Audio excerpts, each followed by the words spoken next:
जय हिंद दोस्तों। CSIR central electronics engineer research institute की तरफ से दोस्तों ITI टेक्नीशियन का परमानेंट रिक्वायरमेंट निकल के आ चुका है दोस्तों, जिसके बारे में आज की इस वीडियो में बात करने वाले हैं। आपके मन में यहाँ पे कई सारे ऐसे कैंडिडेट होंगे जिनके मन में पहला सवाल ये आता होगा दोस्तों कि वो यहाँ पे कि ऑल इंडिया के कैंडिडेट एलिजिबल हैं कि नहीं। हाँ जी दोस्तों, अगर आप ऑल इंडिया में कहीं से भी हैं तो आप इस फॉर्म को फिल कर पाएंगे। और दूसरी बात, इसमें कोई भी एक्सपीरियंस नहीं मांगा गया है। यहाँ पे फ्रेशर कैंडिडेट अप्लाई कर सकते हैं। यहाँ पे दो सवाल कैंडिडेट के मन में ज़्यादा रहता है, तो यहाँ पे आपको इसका जवाब मिल गया है दोस्तों। अगर आप फ्रेशर हैं तो फॉर्म को ये फिल कर पाएंगे। अगर आपने ऑल इंडिया के कहीं किसी भी कोने से हैं तो आप इस फॉर्म को फिल कर पाएंगे, आपका क्वालिफिकेशंस अगर होगा तो दोस्तों। तो इसके बारे में पूरी जानकारी आज के वीडियो में बताने वाले हैं, तो बिना स्किप किए आप पूरा वीडियो ज़रूर देखिएगा दोस्तों। तो यहाँ पे दोस्तों इसकी तरफ से ऑफिशियल नोटिफिकेशन जारी कर दिया गया है, उसी के बारे में आज बताएंगे दोस्तों। अगर आपने अभी तक हमारे चैनल को सब्सक्राइब नहीं किया है तो हमारे चैनल को सब्सक्राइब करें, बेल आइकन पर प्रेस करें ताकि ऐसे ही लेटेस्ट नोटिफिकेशन सबसे पहले आपको मिलती रहे। चैनल पे कई सारे वीडियोस अपलोड है दोस्तों, आप ज़रूर से ज़रूर चेकआउट करते रहिएगा। और यहाँ पे टेलीग्राम पे भी कई सारे अपडेट हम देते रहते हैं, तो यहाँ पे आप टेलीग्राम का भी यहाँ पे देख सकते हैं। अगर इसका नोटिफिकेशन डाउनलोड करना चाहते हैं, इसका ऑफिशियल साइट है, ये इसका लिंक दे देंगे डिस्क्रिप्शन में। यहाँ से क्लिक करके आप नीचे आएंगे तो यहाँ पे डाउनलोड कर पाएंगे, और नहीं तो मेरे टेलीग्राम ज्वाइन कर लीजिए, वहाँ से आप डाउनलोड कर पाएंगे दोस्तों। उसका ऑफिशियल ये नोटिफिकेशन है दोस्तों, जो CSIR की तरफ से जारी किया गया है। यहाँ पे पिलानी राजस्थान भारत सरकार की तरफ से ये दोस्तों, भारत सरकार का है यहाँ पे ये। तो आपको गवर्नमेंट जॉब यहाँ पे मिलने वाला है दोस्तों। यहाँ पे जो फॉर्म भरना स्टार्ट होगा दोस्तों, डेट की बात करें तो यहाँ पे 23 फरवरी को ये फॉर्म भरना शुरू होगा, और इसका लास्ट डेट की बात करें तो 28 मार्च तक ये फॉर्म यहाँ पे फिल किया जाएगा दोस्तों। टेक्नीशियन 1 की यहाँ पे भर्ती रहने वाली है। बात कर लेते हैं आपका यहाँ पे जॉब लोकेशन क्या मिलने वाला है। तो जॉब लोकेशन जो आपका रहने वाला है पिलानी, चेन्नई या फिर जयपुर, इन्हीं 3 लोकेशन में आपका जॉब लोकेशन देखने को मिलेगा दोस्तों। यहाँ पे देखिएगा, बात करें यहाँ पे टेक्नीशियन 1 की वैकेंसी है ये।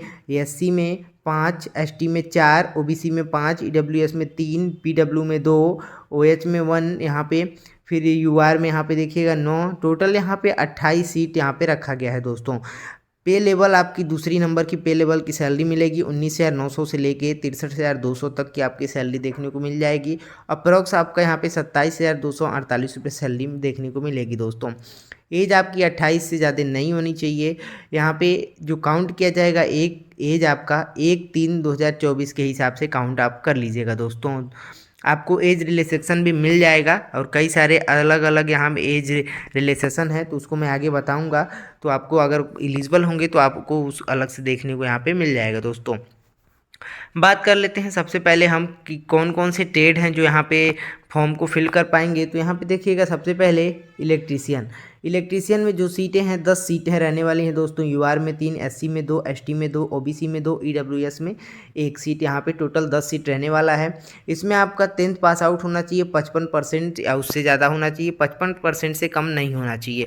और ITI आपका NCBT हो या फिर SCBT हो, आप किसी भी माध्यम से आपने ITI किया है तो आप इसके लिए एलिजिबल हैं दोस्तों। आपका इलेक्ट्रीशियन ट्रेड से होना चाहिए, तो आप इस फॉर्म को फिल कर पाएंगे। यहाँ पे जॉब के बारे में बताया गया है कि आपको क्या क्या जॉब करना है, उसमें क्या काम करना है। तो अभी की बात नहीं है, जब आपका सिलेक्शन हो जाएगा तो एक वीडियो मैं बना दूंगा, या फिर आप ये अभी के लिए थोड़ा बहुत पढ़ना हो तो आप यहाँ पे पढ़ सकते हैं दोस्तों, कोई दिक्कत नहीं है। आप डाउनलोड करके यहाँ पे पढ़ लीजिएगा। अगर मैं इसके बारे में पूरा बताने लगा तो लंबा वीडियो हो जाएगा दोस्तों। यहाँ पे देखिएगा, दूसरा जो पोस्ट है यहाँ पे 9 सीट रहने वाली है। इलेक्ट्रॉनिक्स मैकेनिक के आप ट्रेड से अगर आपने ITI किया है उनके लिए यहाँ पे UR में 3, SC में 2, ST में 2, OBC में 1, EWS में 1 यहाँ पे सीट रहने वाली है। इसमें भी आपके 10th में 55% और आपका इलेक्ट्रॉनिक मैकेनिक से ITI ट्रेड होना चाहिए, SCBT या फिर NCBT किसी भी माध्यम से, तो आप इसके लिए एलिजिबल हैं दोस्तों। उसके बाद बात कर लेते हैं यहाँ पे तीसरे पोजीशन की। जो तीसरा है ट्रेड है कोपा दोस्तों। कोपा में आपको 3 सीट देखने को मिलेगा, OBC में 1, PW में 2 यहाँ पे, और यहाँ पे OH ये है उनके लिए 1 सीट यहाँ पे देखने को मिलेगी। कोपा ट्रेड से आपका ITI होना चाहिए, 10th में 55% ITI पास होना चाहिए, NCBT या फिर SCBT से कोपा ट्रेड्स, तो आप इसके लिए एलिजिबल हैं। बात कर लेते हैं चौथे की दोस्तों। तो जो चौथा पोस्ट है आपका 4 सीट रहने वाली है। कौन सा ट्रेड है यहाँ पे? Mechanic refrigerator and air conditioning का ये ट्रेड है दोस्तों। UR में 2, SC में 1, OBC में 1 ट्रेड रहने वाला है। इतनी सीट 4 सीट टोटल यहाँ पे देखने को आपको मिल जाएगी। यहाँ पे भी आपको 10वीं में 55% और ITI पास होना चाहिए स्टेट से, उसके बाद आप इसके लिए एलिजिबल हैं दोस्तों। बात करें 5वीं की, तो यहाँ पे देखिए वेल्डर ट्रेड है दोस्तों, जिसमें 2 सीटें रहने वाली हैं, UR में 1, EWS में 1 सीटें। यहाँ पे आपका ITI होना चाहिए वेल्डर ट्रेड से, SCBT हो या फिर NCBT हो, किसी भी माध्यम से 10वीं में 55% या उससे ज़्यादा होना चाहिए, तो आप इसके लिए एलिजिबल हैं। इन सभी ट्रेड को यहाँ पे मौका मिला है, बाकी दूसरे ट्रेड को यहाँ पे मौका नहीं दिया गया है। अगर आप इनमें इन चारों पाँचों में ट्रेड में से हैं तो आप इसके लिए एलिजिबल हैं दोस्तों। अगर आपका कोई और ट्रेड है तो आप इसके लिए एलिजिबल नहीं हैं। तो यहाँ पे जो ट्रेड मैंने बताया वो आप अगर उसमें से ITI पास किए हैं तो आपके लिए सुनहरा मौका है दोस्तों। यहाँ पे देखिएगा जो सिलेक्शन प्रोसेस की बात करें तो यहाँ पे उल्टा होता है। जैसे यहाँ पे क्या होता है दोस्तों, पहले आपका ट्रेड टेस्ट होता है, ट्रेड टेस्ट होने के बाद यहाँ पे एग्ज़ाम होता है, उसके बाद आपका मेरिट लिस्ट बनता है, उसके बाद आपका सिलेक्शन होता है दोस्तों। यहाँ पे जो पहले ट्रेड टेस्ट के लिए आपको बुलाया जाता है, पहले ट्रेड टेस्ट हो जाता है, उसके बाद रिटेन एग्ज़ाम होता है। रिटेन एग्ज़ाम जो होता है दोस्तों उसमें 3 पेपर होते हैं, आप फर्स्ट, सेकेंड और थर्ड यहाँ पे 3 पेपर होते हैं। और रिटेन जो टेस्ट होगा उसी के माध्यम से आपका मेरिट लिस्ट यहाँ पे तैयार किया जाता है। जो ट्रेड टेस्ट होता है उसे केवल आपको पास करना होता है। यहाँ पे देखिए पहले OMR सीट पे होता था और यहाँ पे आगे बढ़ रहा है एक अच्छा खासा, जैसे कि कंप्यूटर का ज़माना है तो कंप्यूटर बेस्ड एग्ज़ाम हो रहा है CBT आपका।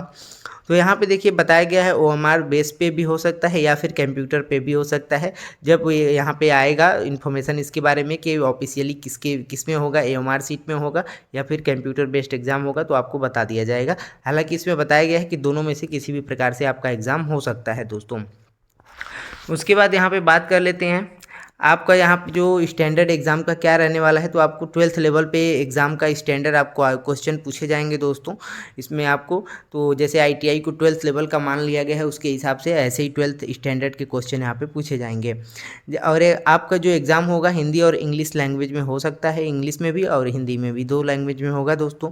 और इसमें इंग्लिश भी पूछे जाएंगे, इंग्लिश के भी क्वेश्चन आएंगे तो वो इंग्लिश लैंग्वेज में ही रहने वाले हैं। यहाँ पे 150 क्वेश्चन आपको यहाँ पे रहने वाला है। टाइम आपका 2.5 घंटे का यहाँ पे देखने को आपको मिल जाएगा। पहले पेपर की अगर बात करें हम तो यहाँ पे देखिएगा मेंटल एबिलिटी टेस्ट होगा आपका, 50 क्वेश्चन रहने वाला है, 100 नंबर। यहाँ पे 2 नंबर का रहने वाला है एक क्वेश्चन दोस्तों। निगेटिव मार्किंग इसमें नहीं है दोस्तों। इसमें आप देख लीजिएगा जनरल इंटेलिजेंस कई सारे ऐसे हैं, रीजनिंग यहाँ पे ये सब इसमें पूछे जाएंगे दोस्तों, 50 क्वेश्चन। उसके बाद बात कर लेते हैं यहाँ पे सेकंड पेपर की। तो यहाँ पे देखिएगा जो 1 मिनट, जो पहला पेपर होगा आपका 1 घंटे का होगा, ये बात ध्यान रखिएगा। 1 घंटे का ये पेपर होने वाला है, जो रीजनिंग के जो मेंटल एबिलिटी के टेस्ट होगा दोस्तों। जो सेकंड वाला है आपका 30 मिनट का होगा दोस्तों। इसमें आपको जनरल अवेयरनेस इंग्लिश लैंग्वेज पूछा जाएगा, 25-25 क्वेश्चन आपको रहने वाला है, 75-75 इसमें नंबर आपको देखने को मिल जाएगा दोस्तों। यानी कि एक क्वेश्चन 3 नंबर का रहने वाला है। अगर आप इसमें गलती करते हैं किसी भी क्वेश्चन में तो निगेटिव मार्किंग है आपका, 1 नंबर आपको काट लिया जाएगा एक क्वेश्चन अगर आप गलती करते हैं तो। उसके बाद जो तीसरा पेपर है आपका दोस्तों, 1 घंटे का ये तीसरा पेपर होगा। इसमें आपको 50 क्वेश्चन आपको पूछे जाएंगे, 150 नंबर रहने वाले हैं। जैसे कि बार्क में होता है वैसे ही यहाँ पे 3 नंबर का एक क्वेश्चन रहने वाला है और एक क्वेश्चन गलती करते हैं निगेटिव मार्किंग, 1 नंबर यहाँ पे काट लिया जाएगा दोस्तों। यहाँ पे ऐसे ही यहाँ पे होने वाला है दोस्तों। और ये जो तीसरा पेपर होगा 1 घंटे का दोस्तों, ये आपके सब्जेक्ट से होगा। जैसे कि जो भी आपका ट्रेड है उससे उसके हिसाब से आपके सब्जेक्ट से यहाँ पे होने वाला है दोस्तों, आपका सब्जेक्ट जो भी रहेगा। उसके बाद बात कर लेते हैं यहाँ पे आपको यहाँ पे एज लिमिट में छूट भी देखने को मिल जाएगा। अलग अलग यहाँ पे है, SC ST 5 साल, OBC यहाँ पे 3 साल को देखने को मिलेगा, नॉन क्रीमिलियर कैंडिडेट को। यहाँ पे फिर आपको PWD हैं या फिर उसमें 5 साल, अलग अलग यहाँ पे देखने को यहाँ पे रिलैक्सेशन मिल जाएगा दोस्तों। एक्स सर्विसमैन है तो उनको भी यहाँ पे अलग से छूट देखने को मिल जाएगा। तो आपको इसमें भी छूट आपको देखने को मिल जाता है दोस्तों। उसके बाद यहाँ पे बात कर लेते हैं कि यहाँ पे एग्ज़ाम सेंटर के बारे में अभी इसमें नहीं बताया गया है दोस्तों। तो एग्ज़ाम सेंटर के बारे में जब पता चलेगा तो टेलीग्राम पे आपको अपडेट किया जाएगा, क्योंकि अभी इसमें नहीं बताया गया है। तो हम बता देंगे, अपडेट कर देंगे इसके बारे में पता करके कि एग्ज़ाम सेंटर आपको कहाँ कहाँ देखने को मिल जाएगा। और जो मैंने जॉब लोकेशन बताई है आपको, पिलानी, जयपुर, चेन्नई, यही आपका जॉब लोकेशन इनमें से होने वाला है दोस्तों। आपका ऑनलाइन जो फॉर्म भरना स्टार्ट होगा तो आपको लिंक मिल जाएगा और लिंक दे देंगे हम टेलीग्राम चैनल पे, वहाँ से आप चेकआउट कर लीजिएगा और जब फॉर्म का भरना शुरू होगा तो लिंक मिल जाएगा, वहाँ से आप फॉर्म यहाँ पे फिल कर लेंगे यहाँ, या फिर इसमें भी ऑफिशियल साइट यहाँ पे दिया हुआ है, यहाँ से भी आप क्लिक करके जा सकते हैं दोस्तों जब भी फॉर्म यहाँ पे स्टार्ट हो जाएगा भरना। और आपका यहाँ पे जो फॉर्म का चार्ज लगने वाला है वो यहाँ पे 100 रुपये रखा गया है दोस्तों। हालांकि कई सारे ऐसे फॉर्म आते हैं जिसमें से 8,000, 800, 1,000, 500 ऐसे रखा जाता है, तो इसमें ऐसा कोई भी दिक्कत नहीं है। 100 रुपये मात्र आपको यहाँ पे चार्ज देखने को मिलने वाला है, जो आप ऑनलाइन के माध्यम से भी कर सकते हैं जब फॉर्म भरेंगे तो आप यहाँ पे। उसके बाद बात कर लेते हैं यहाँ पे, जो यहाँ पे SC ST PW वुमेन या फिर CSIR के एम्प्लॉय हैं, तो उनके लिए यहाँ पे कोई भी फॉर्म का फ़ीस नहीं है, उनके लिए फ्री रहने वाला है दोस्तों। तो ये अगर आप इसमें से इस कैटेगरी में आते हैं तो आपका बिल्कुल भी यहाँ पे फॉर्म का कोई भी पैसा नहीं लगेगा, आप फ्री में इसको फॉर्म को फिल कर पाएंगे। और यहाँ पे देखिए जब आप फॉर्म भरेंगे तो ये सारा डॉक्यूमेंट आपको लगने वाला है, और किसी भी प्रकार का यहाँ पे कहीं भी आपको ऑनलाइन के माध्यम से ही फॉर्म भरना है, कहीं पे भी आपको हार्ड कॉपी या फिर ऐसा कुछ सेंड नहीं करना है, कोई इशू यहाँ पे नहीं। यहाँ पे देखिए लिखा गया है no hard copy application any document required be send. यहाँ पे कोई भी आपको डॉक्यूमेंट हार्ड कॉपी के माध्यम से सेंड नहीं करना है कहीं पे भी, आपको बस ऑनलाइन के माध्यम से फॉर्म यहाँ पे फिल करना है। उम्मीद है सारी जानकारी आपको मिल गई है। बस एक जानकारी आपके बाकी है, जो एग्ज़ाम सेंटर आपको कहाँ कहाँ होने वाला है, तो उसके बारे में जब पता चलेगा तो टेलीग्राम पे हम अपडेट कर देंगे, वहाँ से आप चेकआउट कर सकते हैं। वीडियो अच्छा लगा हो तो वीडियो को लाइक करें, चैनल को सब्सक्राइब करें, अपने दोस्तों को जरूर शेयर करें दोस्तों, ताकि उन्हें भी पता चल सके। चलिए मिलते हैं नेक्स्ट वीडियो में।